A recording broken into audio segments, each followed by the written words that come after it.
So I want to talk about causal identification today. It seems like it's kind of a boring topic, but it's actually really exciting. And this is at the heart of vast majority of science, particularly science that's coming out in the last 10 years. And there's two kind of reasons why causal identification is become very important.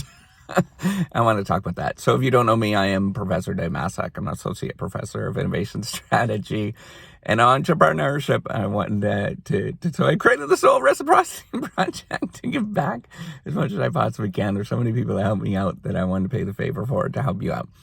Okay, so what is causal identification? So a big thing that we're concerned about is why something actually happens. That's really what the essence of what we're trying to do is, trying to figure out why something actually happens. So there's two elements of science that are really, really important. How much something happens? Well, three, right? How much something happens, right? So that's where a lot of science actually looks at, and we just look at sort of quantifying something that happens in this world, right? That is a really important thing because we want to know the frequency or to the extent of something that happens. The second thing is how important or what the value judgment on that thing is in society. Something, even though it happens all the time, right? Like, I don't know, maybe, crossing a crosswalk, right? And it happens all the time. But in terms of the economic impact or the value judgment of that, lots of people are probably not going to be concerned with that, right? Something that's really normal. You might see, I know it's something, you're going to see gravel or rocks on the sidewalk. It happens all the time. It's really frequent. But nobody really gives a lick about that, right? So you want to think about that. And the other thing is why something actually is there and what's that all about, right? So science actually spent a great deal of time social science is really concerned about why this happens. Well, science in general, but we've been concerned about that, and how we used to think about it is thinking of, coming up with different rationales, like thinking it through, like problem solving in your noggin, right? Like in your head. But the last 80 years, 100 years, we've been very concerned about why measuring how much this particular thing happens, right? So Fisher was one person that was really interested in, I think that was 1920s. But somebody's going to correct me on that. But then, the social science went through this weird thing that happened, right? So this is the reason why we're really concerned with it. There's two major reasons. The first thing is that the realization that there's this thing called endogeneity that happens. And it's kind of a fancy word based on, regressions, which is the main tool that we use. And please don't get, lost at this moment. But really it's, there's two things that can happen. Sometimes things happen at the same time. And we have to tease apart what is going on when that thing happens at the same time.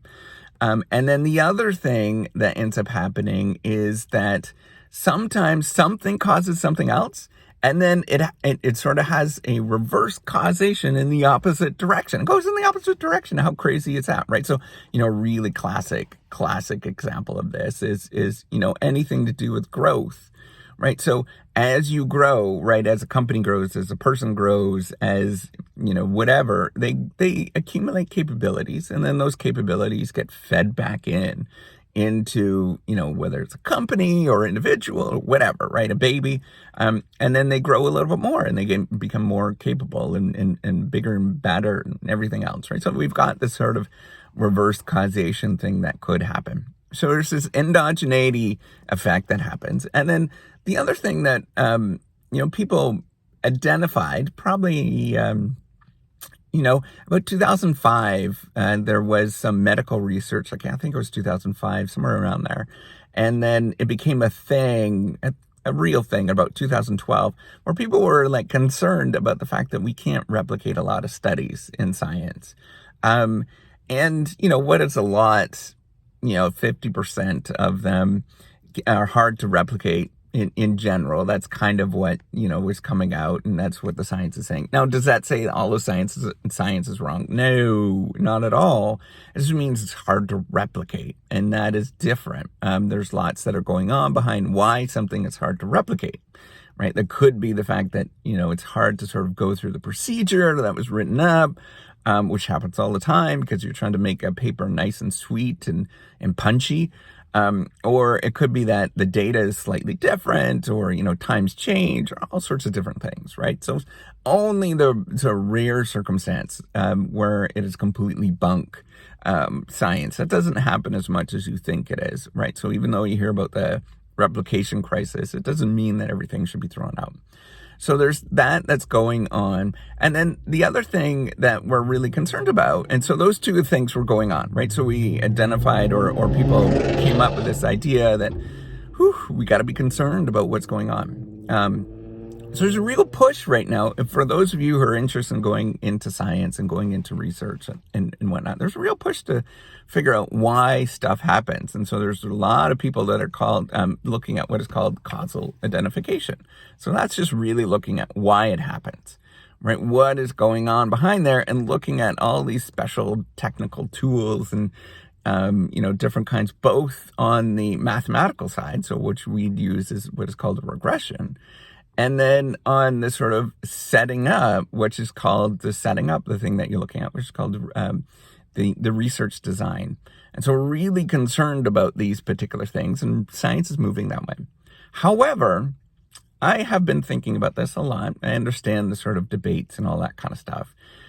I think it is moving almost too far towards causal identification, and we're forgetting about these sort of sneaky things that we're trying to, it's often very sneaky, right? Like it's a sneaks of trying to identify why something actually happens. We have to do sneak stuff because humans are really smart, and we tend to anticipate a lot of things, not as the experimentalist or the researcher, but as people that are in the studies and things like that. So we have to do all these sort of sneak stuff, which raises questions about what is called generalizability. And does this thing actually happen in the real world?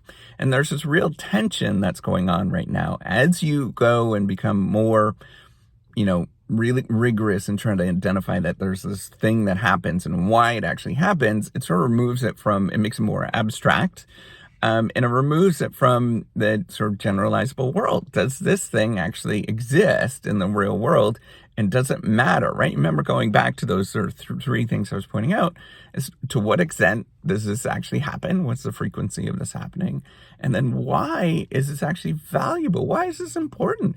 Does society care, right? So, please don't shoot me for saying this, but there's a debate about, gender in athletics right now, right? In a society that cares about equality, then that's an important thing to sort of consider, right? But in a society that doesn't care about equality, nobody's going to care about it, right? Like you would not, and you wouldn't be able to get anything published to say that there is this thing that's going on. You wouldn't be able to do any sort of science that sort of relates to that. And you have to think about, why do we want this? And ultimately at that point, right, it's a value judgment in sort of justifying them why that actually happens. We have to, I think, obviously, is that there is economic reason why you'd want to not shut out half the population out of opportunities. I think that's crazy, absolutely crazy.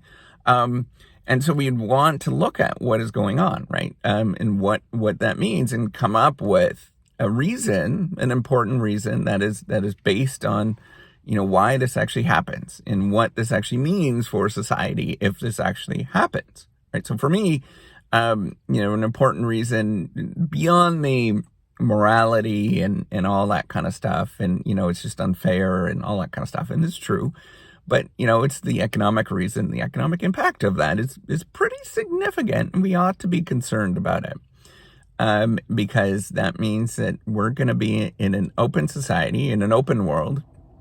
Any country that does not prioritize males and females at the same time is going to be left behind, right? We have to really be concerned about that and what that actually means.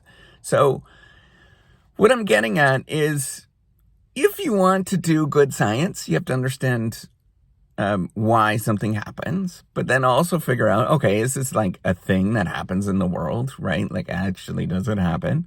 And then the other thing is does it, does it matter? What is that? And that's a tricky, hard problem to tackle all of those things all at once and to convince a lot of people that this is a real, true deal. All right, that's all I wanted to talk about. Hopefully you learned a little bit, and good luck. All right, take care and have a wonderful day.